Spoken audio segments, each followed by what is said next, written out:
Hello everybody, and welcome to this week's Take and Make Craft. This week we are doing popcorn. So we have 2 books to read, and first I'm going to go over the craft. So let's empty out our bag. So we have our popcorn bucket.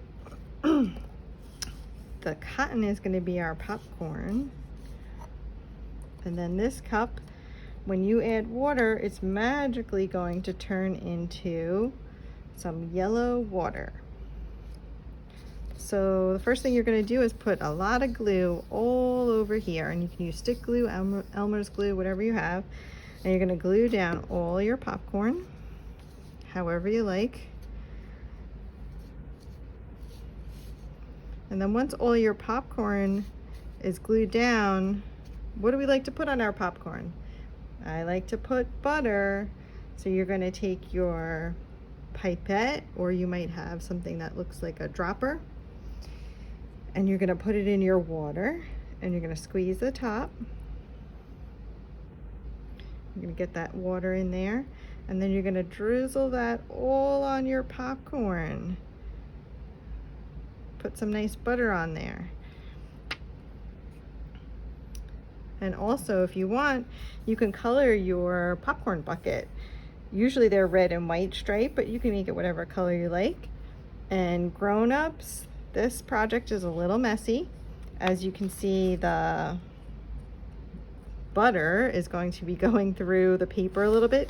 So you may want to put a piece of paper towel or newspaper underneath before they start putting the butter on, so you don't have to worry about getting that all over the place. So that's our craft. Just put this aside.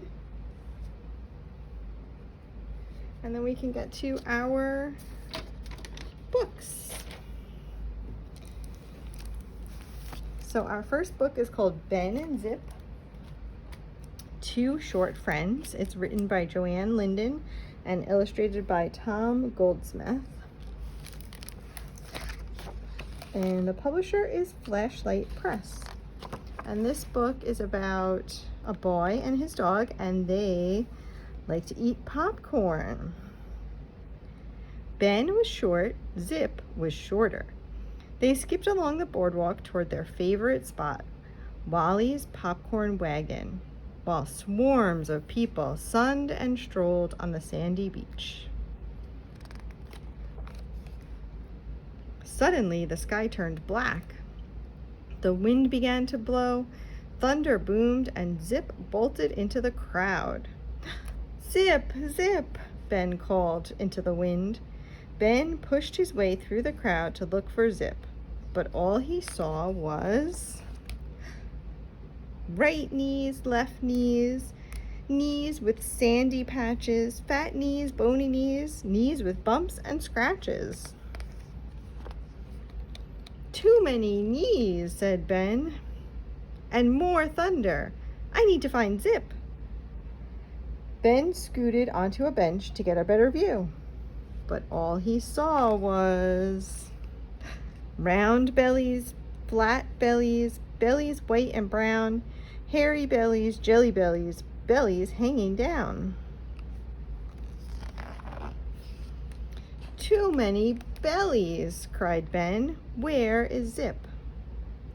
Ben scampered onto a picnic table to get a better view, but all he saw was black hair, brown hair, hair short and curly, red hair, yellow hair, hair long and swirly. "Too much hair," said Ben. "Oh, where is Zip?" Ben scrambled up the lifeguard stand to get a better view, but now all he saw was no knees, no bellies, no heads of hair, closed umbrellas, lonely castles, beach completely bare. Far in the distance, Ben saw Wally's popcorn wagon. "That's where Zip must be," he shouted. Ben scurried down the ladder and ran back to the boardwalk. Past the pizza, past the books, past the ice cream stand, past the prizes, past the games, past the ragtime band. Ben splashed through the puddles and skidded up to the popcorn wagon. But Zip was not there. "Oh, Zip, where are you?" "Yip, yip," whimpered Zip. "Zip!" Ben cheered. A lonely howl rose up from below Ben's feet. Ben peeked below the boards. There was Zip with his leash snagged on a post. "Hang on, boy," called Ben as he scooted under the boardwalk. "Woof, woof," barked Zip. Zip waggled from end to end. "Hold still, boy," said Ben. "I've got you." Ben and Zip beneath the boards, safe from stormy weather. A hug, a lick, a scratch, a yawn. Two short friends together. Oh, and there they are, sharing some popcorn. The end.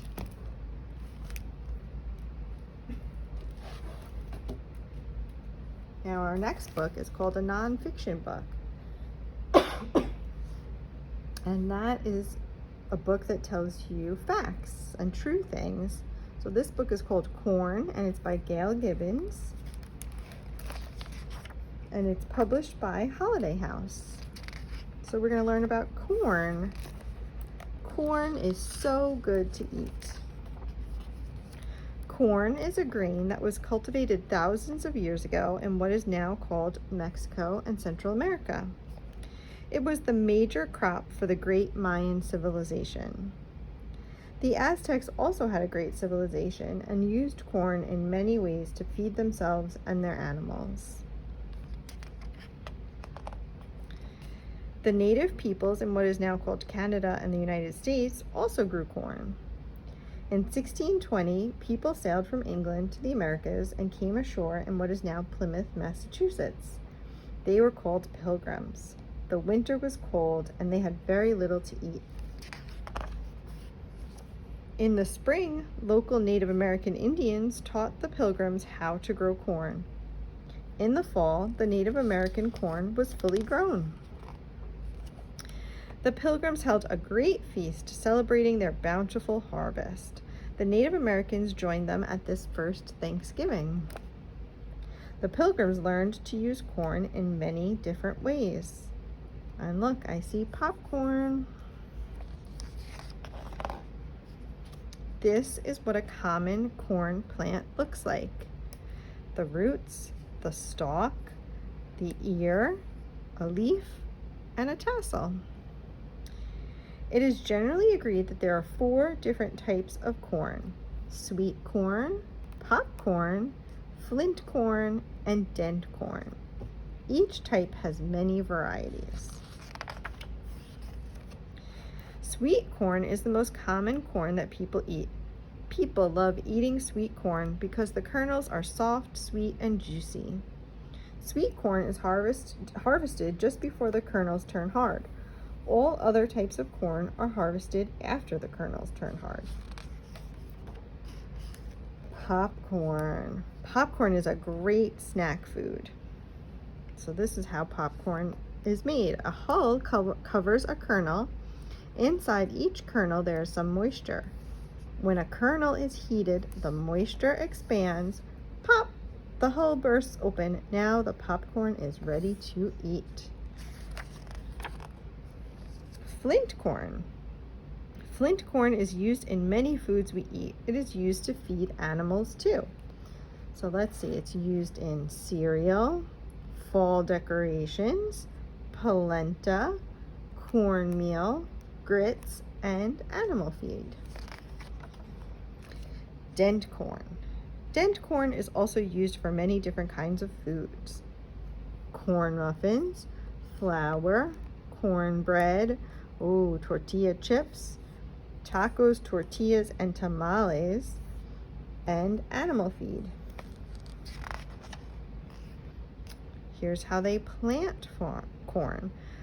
A plow and a row planter are used to turn over the soil and plant kernels. a corn stalk begins to grow. Cobs covered by husks appear. Look at how big that corn is. There's the dog. It starts very tiny. And then by 8 weeks, which is about 2 months, it's so much taller than that dog. Pollination. Each ear of corn has a great many corn silks. These are that top piece of the corn. At the end of each corn silk is an egg that is attached to the cob. Pollen moves down each corn silk. When a grain of pollen and an egg join together, the egg is fertilized and a kernel begins to grow. There is 1 corn silk and 1 egg for each kernel. Harvesting. 3 to 4 months after the corn has been planted, the corn silks begin to turn brown. This means the kernels are ripe and the corn is ready to be harvested. The average corn plant is about 8 feet tall. So this is at a big industrial farm. They use big machines and tractors to plant and harvest the corn. Some people grow corn in their gardens and pick it by hand. Much of the corn grown is used to feed animals like cows, pigs, and chickens.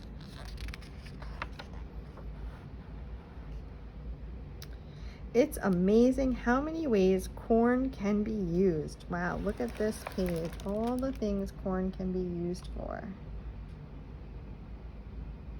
I think my favorite is corn chips.